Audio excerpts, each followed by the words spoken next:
Welcome to All About Money.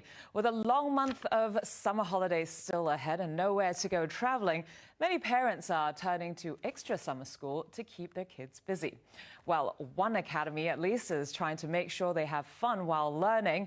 Today we have with us Sarah Tong, the co-founder of Big Bang Academy. Sarah, welcome to the program. Thanks for joining us today. Now, tell us a bit about BBA for Big Bang Academy first. Your aim is to bring kids the fun of science, right? Tell us how you do that. Yeah, precisely. So Big Bang Academy teaches fun and hands-on science classes to kids 3 to 12 years old with a mission to empower intrinsic motivation to learn.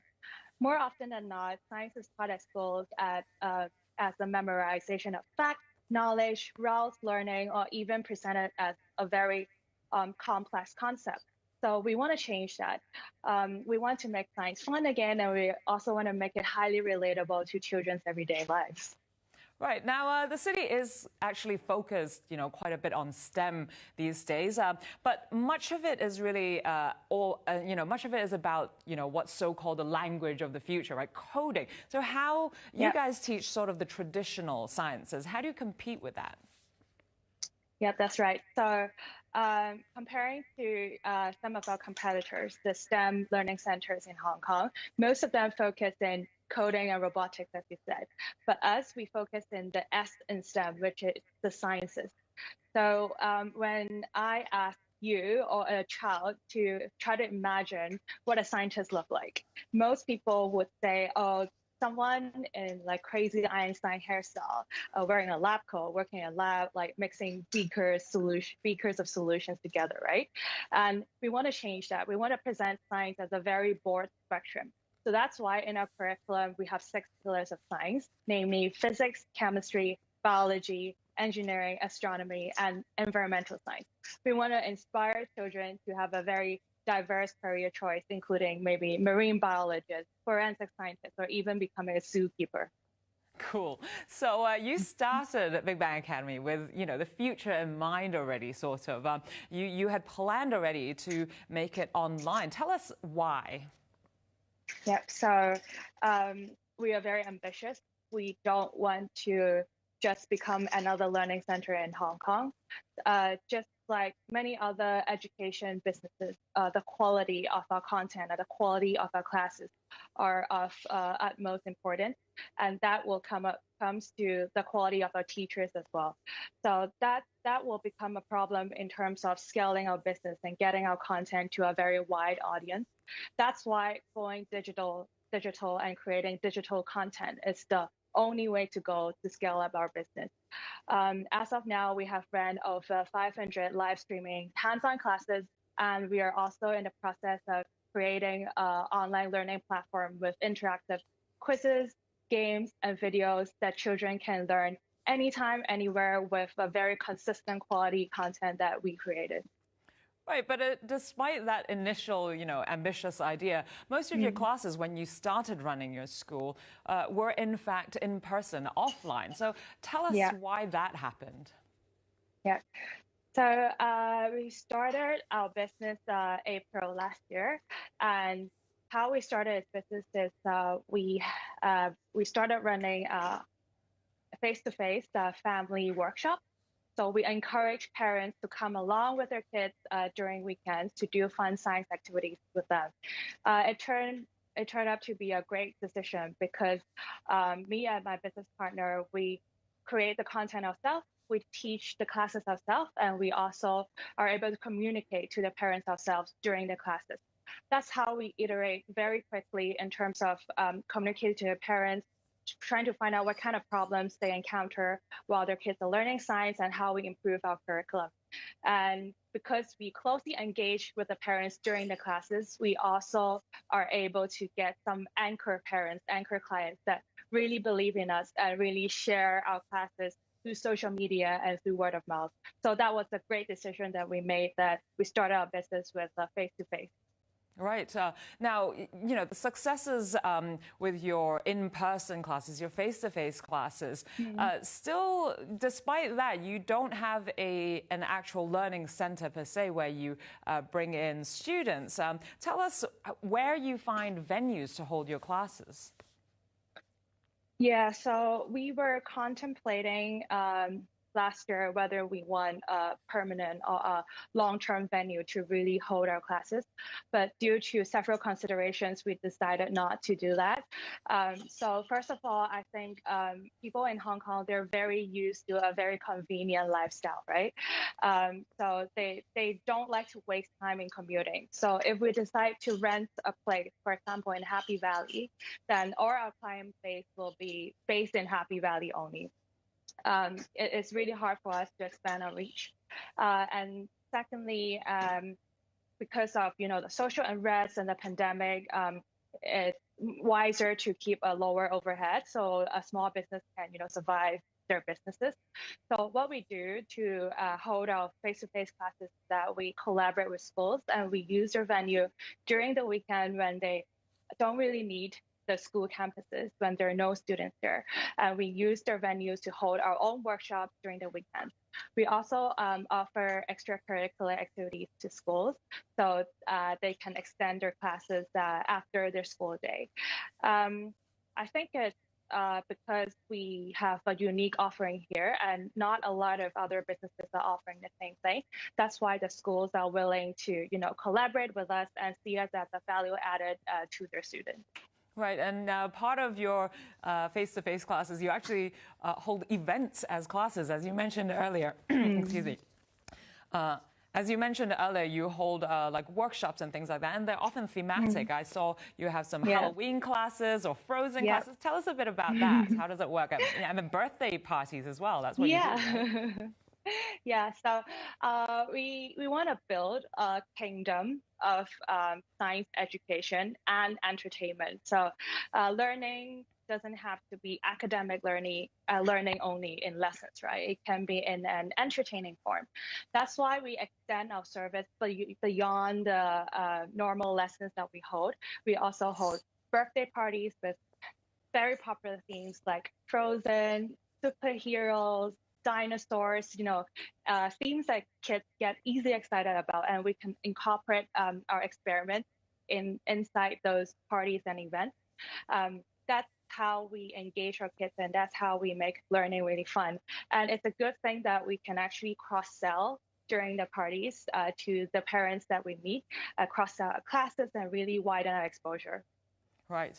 Now that the pandemic has hit, though, that's sort of thrown a spanner in the works for you. Yeah. You've gone back to being really fully online. What have been the challenges in doing that? Yeah, I think it's been very challenging for every business globally. So as I said, we had a vision to become early age science ecosystem with online and offline presence in Asia. So after the pandemic hit, we are quite more certain about our decision to go online.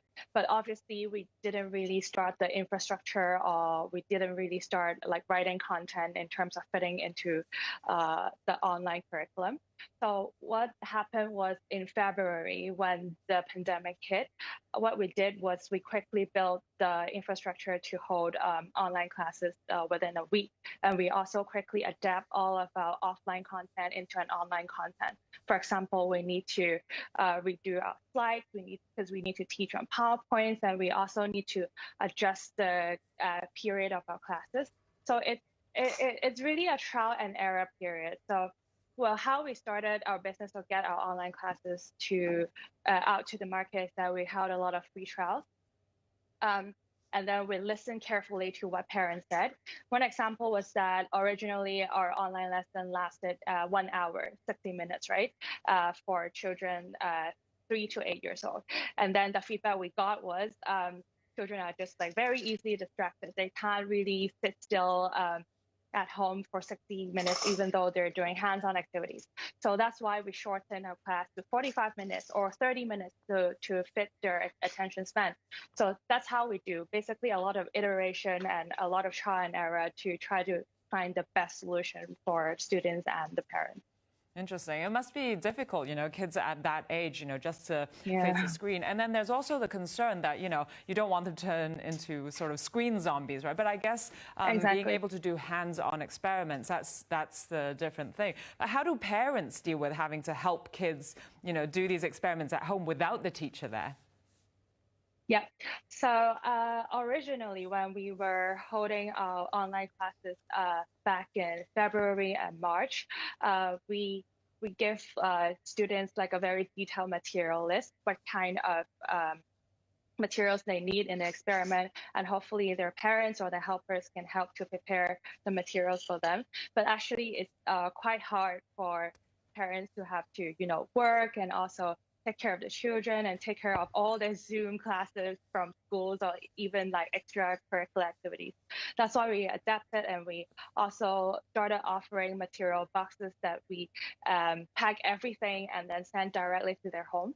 I feel like in terms of what parents do, they adapt very quickly as well, because they're not used to the online mode of learning, and maybe they didn't even know how to use Zoom or other platforms before. But all of them are now being very familiar about it, and they even have a time schedule saying like which hour is which Zoom class with the password, so that they keep track of their kids' classes. Nice. Now, just quickly before we go to a break, tell us, as a woman scientist, right, you want to inspire more young girls to fall in love with science as well. Tell us how you're doing that with your Big Bang Academy. Yeah, so this is one of the reasons why I started Big Bang Academy. I want to inspire more women scientists, like you said. So using some statistics from the university that I graduated from. So I studied engineering from University of Cambridge. So although across all subjects, female participation is around 50%, but for STEM subjects, even nowadays, for example, for computer science, there's only 22% of female, engineering 25%, and for math, like a appalling low 15%. I know that a lot of girls don't choose to pursue science in higher education. It's because of self-selection bias. Due to some cultural norm, stereotypical norms that really portraying science or engineering as a more masculine domain. So we are here to really make a change in this. So first of all, in terms of the teacher trainings that we do, we make it very important for the teachers to be aware of this self-selection bias that girls might have. So we will make extra effort to really instill the confidence when they're doing science and make sure they understand there's no difference in terms of the ability to do science and to do math comparing to other gender.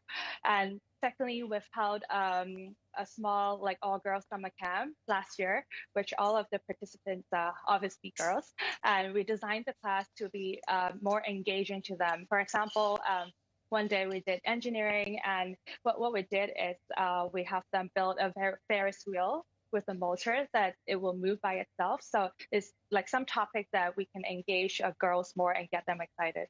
Right, that sounds really cool. But we have to go to a break now, but everyone stay tuned. We will be right back.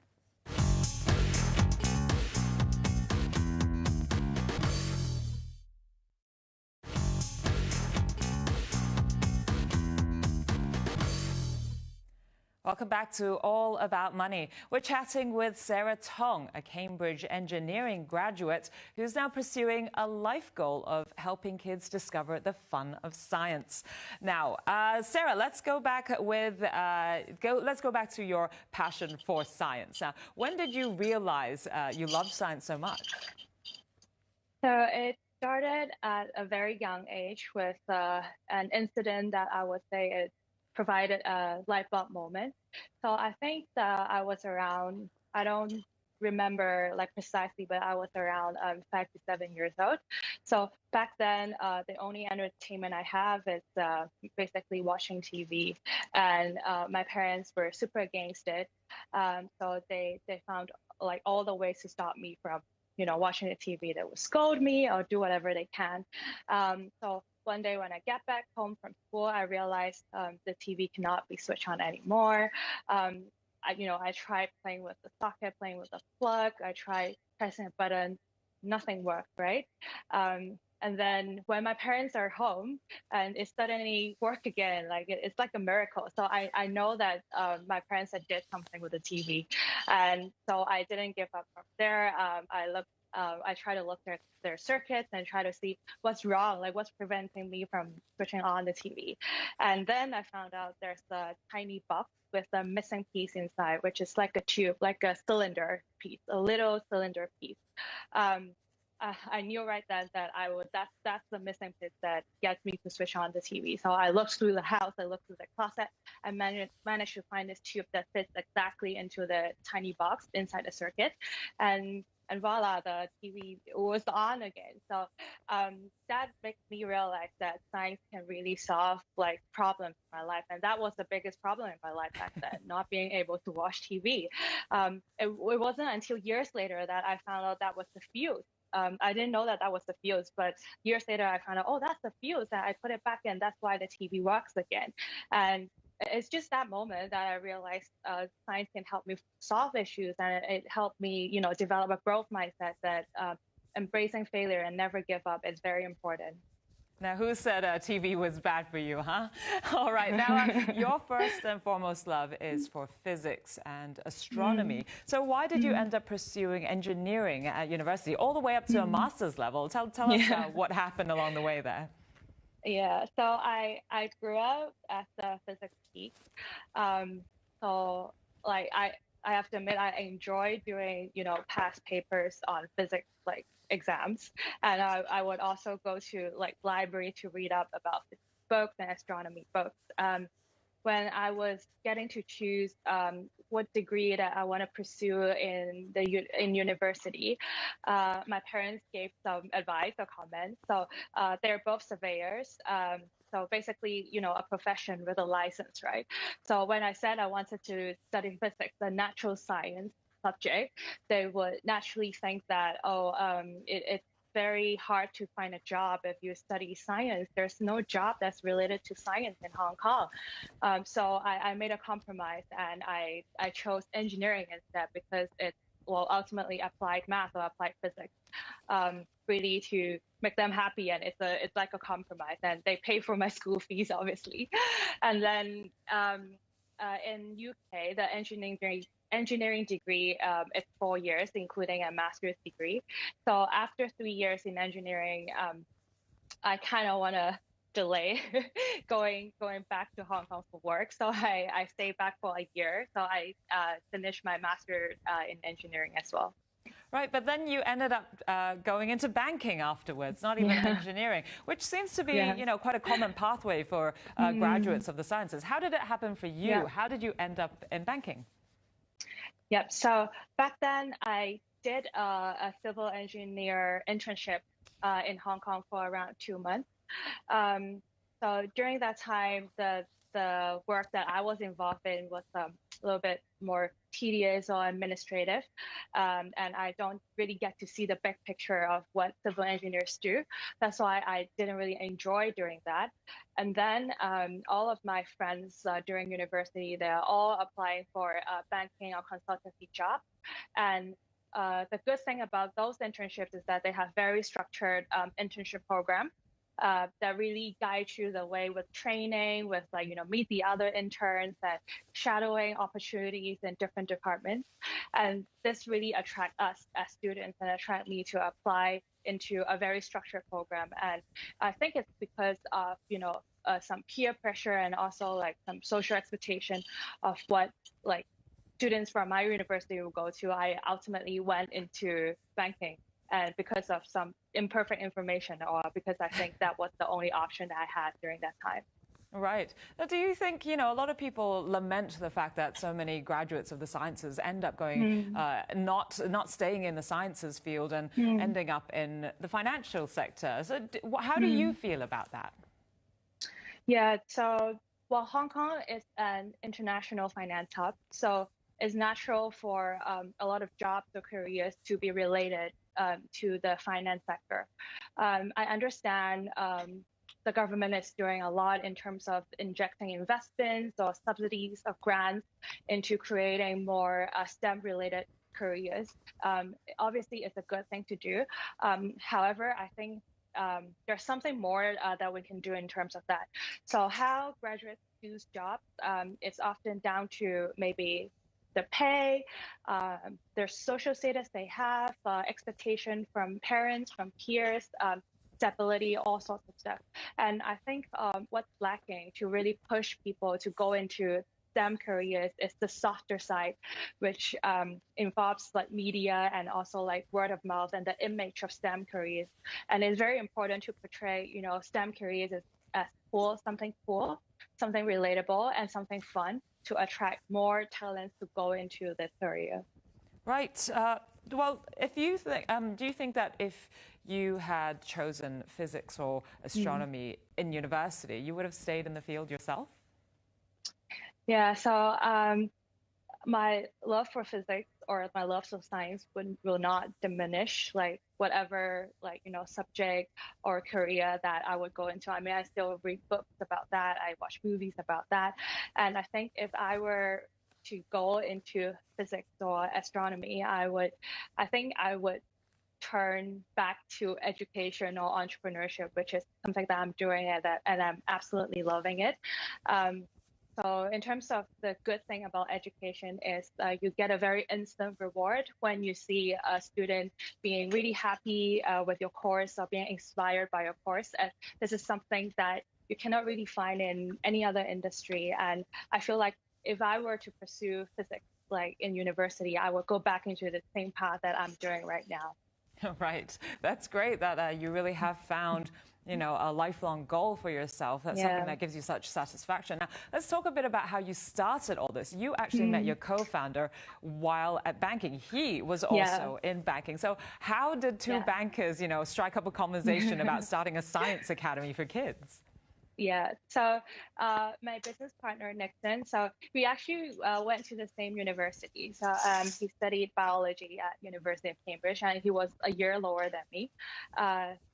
We just went into the same bank, well, in different departments, obviously.